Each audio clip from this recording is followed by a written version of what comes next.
Assalamualaikum warahmatullahi wabarakatuh. Di sini saya akan mempresentasikan tentang encoder dan decoder. Apa itu encoder dan decoder? Encoder adalah rangkaian logika yang mengubah data dari format atau kode tertentu menjadi format lain yang lebih sederhana. Dan untuk decoder adalah rangkaian logika yang melakukan kebalikan dari encoder, mengubah data yang terkode menjadi format aslinya. Nah, kemudian ini adalah pengertian dari encoder. Encoder adalah rangkaian logika yang mengubah beberapa input menjadi output berupa kode biner. Biasanya jumlah input lebih banyak dari output. Contohnya encoder 8-3 mengubah 8 input menjadi 3 bit biner, dan encoder desimal ke BCD mengubah angka 0 sampai 9 menjadi kode biner 4 bit.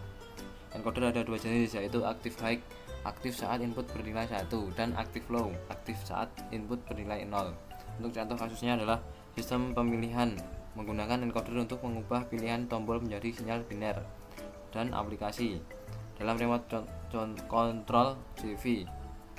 Contoh yang ditekan dikodekan menjadi sinyal yang dapat diproses. Nah, ini adalah simulasi encoder. Yang pertama, untuk input Y1 high, maka output yang dihasilkan adalah high untuk di output X, dan kemudian high di Y2, maka output Y adalah high dan output X adalah low. Dan ketika high di Y3, maka output di X sama Y high semua. Kemudian adalah decoder. Decoder adalah rangkaian logika yang mengubah kode biner pada input menjadi nilai desimal pada output. Fungsinya merupakan kebalikan dari encoder. Contohnya, decoder 2-4 mengubah 2 bit biner menjadi 4 output, dan decoder BCD ke desimal 4-10 mengubah kode BCD menjadi angka desimal 0 sampai 9. Untuk contoh kasusnya adalah sistem alamat memori, menggunakan decoder untuk mengakses lokasi memori berdasarkan alamat biner yang diterima. Aplikasi dalam perangkat digital, decoder digunakan untuk memilih perangkat output seperti lampu atau motor. Nah, ini adalah simulasi rangkaian decoder.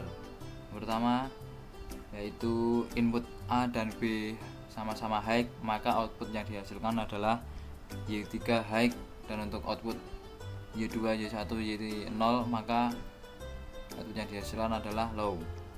Kemudian untuk B1 high dan A low, maka output yang dihasilkan adalah Y1 high dan yang lain low. Kemudian untuk A high dan B low, maka yang output yang dihasilkan adalah Y2 high dan untuk yang lainnya low. Kemudian input A dan B sama-sama high, maka output yang dihasilkan adalah Y3 high, dan untuk yang output lainnya adalah low. Nah, untuk kesimpulannya adalah encoder dan decoder adalah komponen penting dalam sistem digital. Encoder mengubah data menjadi format yang lebih sederhana, sedangkan decoder melakukan sebaliknya. Keduanya memiliki aplikasi yang luas dalam teknologi modern. Sekian untuk presentasi saya. Wassalamualaikum warahmatullahi wabarakatuh.